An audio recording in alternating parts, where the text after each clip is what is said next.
continuidade às nossas informações sobre o Abril Azul, mês de conscientização do autismo. Nós vamos conversar com a Thaís Lemes, ela é psicóloga lá da Clean Quality e a gente vai falar sobre a psicologia, como tratar o autismo, como identificar e qual o tratamento, Thaís. Olá! Então, falando sobre o tratamento de crianças com autismo, ele se dá de maneira multidisciplinar, com uma equipe multidisciplinar, na maioria dos casos com terapeuta ocupacional, fonoaudiólogo, psicólogos, psicopedagogos, entre outros profissionais. Por quê? Dentro do espectro, a gente entende que o que é o autismo? Ele é um atraso no desenvolvimento. Ou seja, essa criança vai ter algumas limitações. E essas limitações, para que elas consigam ser sanadas, elas precisam desses profissionais. Cada um trabalhando na sua área de uma maneira alinhadas, né? Então, é feita uma avaliação. Antes do diagnóstico ser fechado, a gente faz uma avaliação com toda essa equipe para ver quais são esses atrasos dessa criança, para assim o médico conseguir fechar um diagnóstico. Fechando esse diagnóstico, a gente começa a montar um plano de intervenção para aquela criança.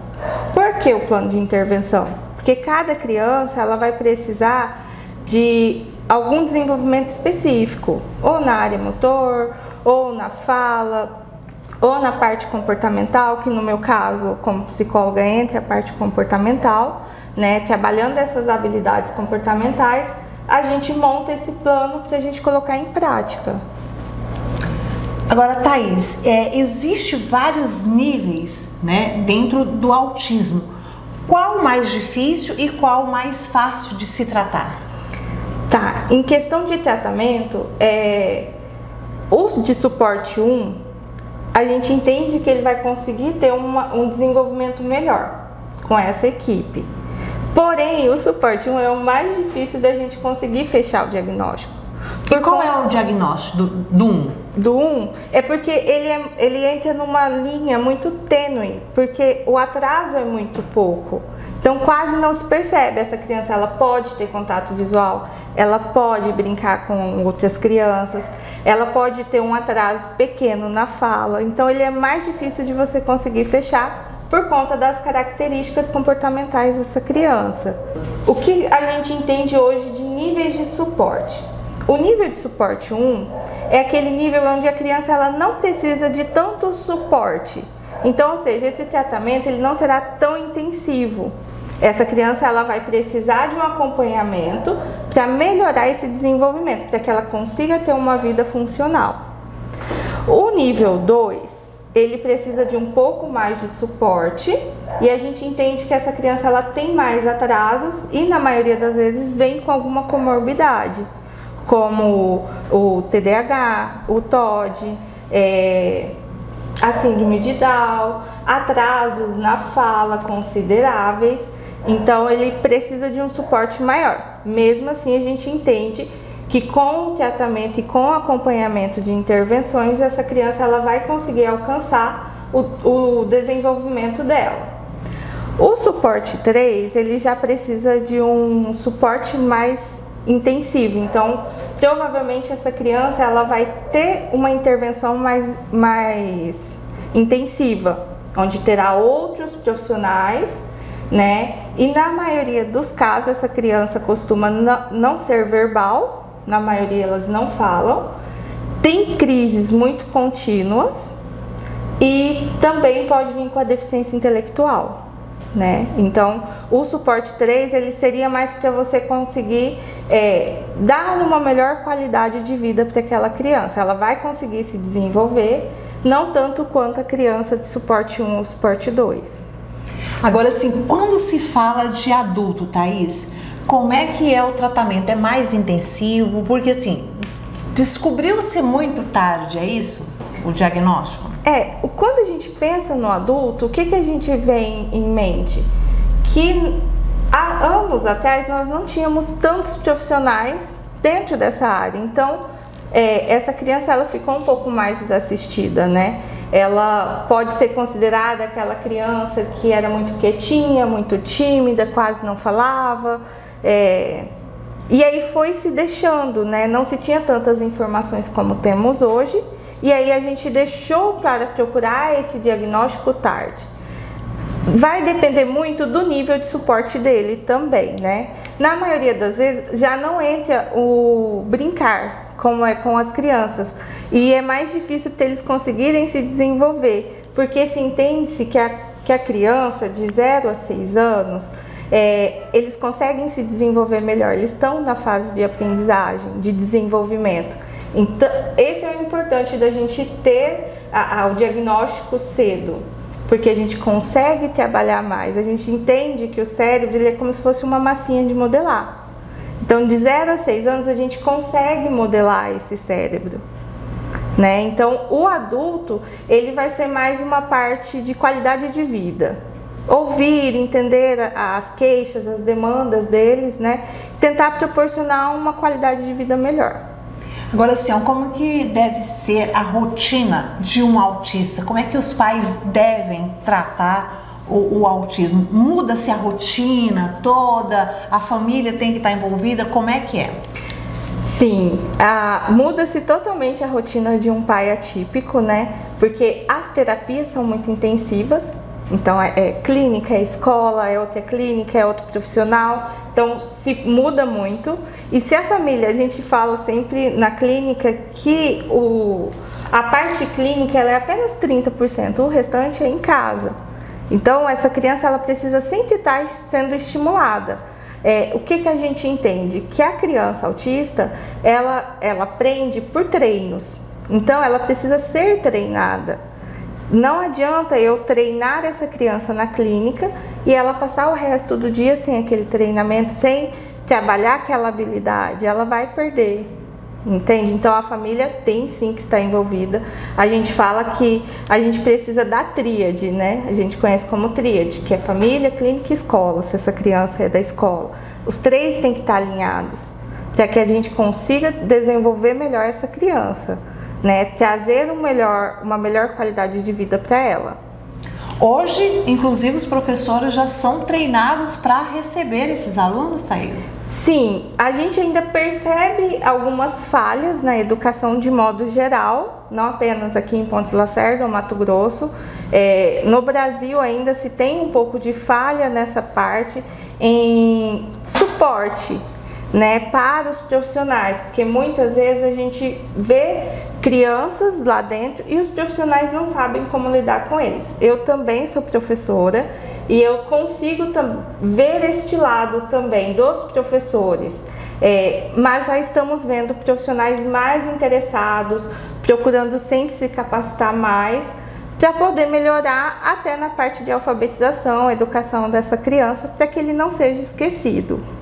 Agora sim, Thaís, a gente percebeu aí na sua fala que geralmente as crianças com autismo, né, elas são diagnosticadas pela paciência, né, por falta de atenção, por ser uma criança quietinha. Mas existe as crianças com autismo violento? Sim, é mais fácil a gente ver essa criança que não para do que uma criança mais quietinha. Mas ela pode se tornar uma pessoa violenta? Em momentos de crise, sim. Aí a gente considera ele tem as crianças autolesivas, que acabam se machucando, né, no momento da crise, e tem aqueles que acabam machucando o próximo. Mas é nos momentos de crise onde a gente está trabalhando para que a sociedade entenda melhor como lidar com essa crise, como fazer que diminua essas crises, né? A gente entende que faz parte do transtorno, né? Mas há meios, há possibilidades da gente reduzir essas crises, né? Porque além de poder ser prejudicial para a criança, pode ser para o outro que está ali. Agora a gente percebe também quando você fala de violência, tanto pode ser com uma criança, como pode ser um adulto também. Também pode acontecer sim, né? E aí o que a gente entende? Quando é adulto, a gente consegue trabalhar com eles a autorregulação.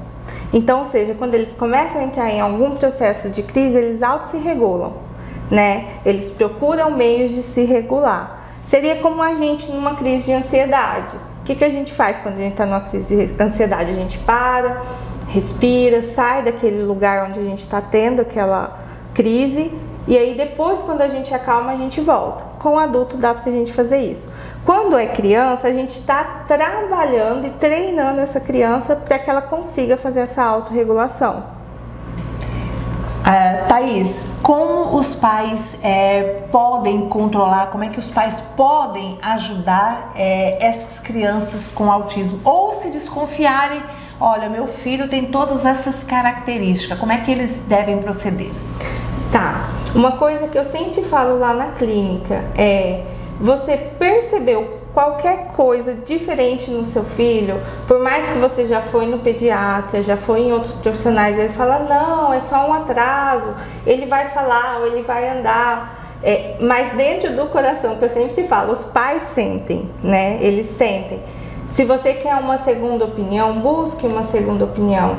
E entenda também que o diagnóstico, ele não é uma sentença para a criança, porque muitas vezes os pais pensam assim, tá, tenho um filho autista, e agora? Né? Eu sentenciei ele. Não, a gente entende que é como se fosse um caminho. Se eu sei que aquela criança tem autismo, eu já sei qual caminho eu tenho que seguir. Lógico, a gente respeita o processo de luto do pai, que a gente entende também que tem toda essa perca de expectativa, de reconstrução de como vai ser, novos sonhos, novas lutas, porque romantizar o autismo não é legal, né? Não é fácil ter um filho autista, ter alguém autista na família. Somente quem é pai sabe como é difícil. Mas quando se tem, o que a gente tem que fazer é lutar, né? Procurar entender, conhecer, se especializar, procurar profissionais aptos a estar trabalhando com essa criança, né? Para a gente poder desenvolver melhor essa criança, dar uma qualidade de vida. Mesmo porque o autismo, ele não é visível. Não, autismo ele não tem cara, ele não tem rosto, ele não tem idade, ele passa despercebido por nós, né? É uma coisa que a gente precisa entender, que autismo ele não tem cara, mas não é porque a criança não tem cara de autista que ela deixou de ser autista, que ela deixou de ter suas limitações, que ela deixou de ter suas necessidades, né, suas especificidades. Então, o que a gente precisa entender e buscar é sempre informações. Até esse ano, o tema do Abril Azul é menos preconceito e mais informação. Existe muito preconceito? Muito preconceito, principalmente com os pais. A gente percebe muito nas falas quando se vem com as crianças, que são os pais mais que notam, né? A birra que é considerada, as pessoas julgando e olhando. Ah, mas ele não tem cara de autista. Ah, mas isso daí é falta de limite. Ah, isso... E é muito julgamento, entende? Então os pais sofrem muito ainda por falta dessa informação. Se tem ainda muita dificuldade hoje tem-se muitas leis, mas poucas são cumpridas, poucas são colocadas de fato em prática, né? Então a gente precisa sim de mais informação, mais inclusão, entender que incluir não é colocar a criança ali e deixar ela, é de fato incluir ela naquele meio para que ela consiga se desenvolver como as outras crianças, no tempo dela, nas limitações dela, mas que ela tenha os mesmos direitos.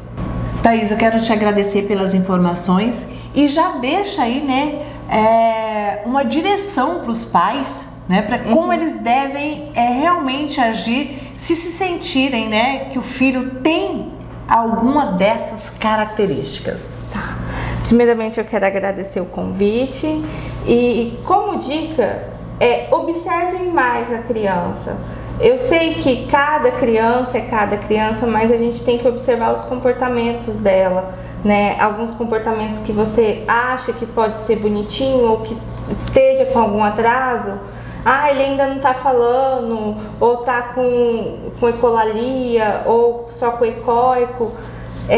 Observem esses detalhes, né? Se essa criança põe a mãozinha no ouvido quando escuta barulho, quando você chama várias vezes e ela não olha. e quando é algo do interesse ela vai. Observem, procurem ajuda, procurem mais informação, procura profissionais dessa área, leve eles no neuropediatra, para que eles consigam fazer uma avaliação melhor. Porque mesmo que essa criança não tenha autismo, mas ela tem um atraso no desenvolvimento, a gente já consegue sanar esse atraso. Se você então tem alguma dúvida, se ficou alguma dúvida, entre em contato conosco, o endereço está aí na sua telinha, tá? Ligue pra gente, entre em contato através do nosso site, que a gente vai trazer a resposta para você com esses profissionais que durante todo esse mês de abril estarão aqui respondendo ao seu questionamento. Até a próxima!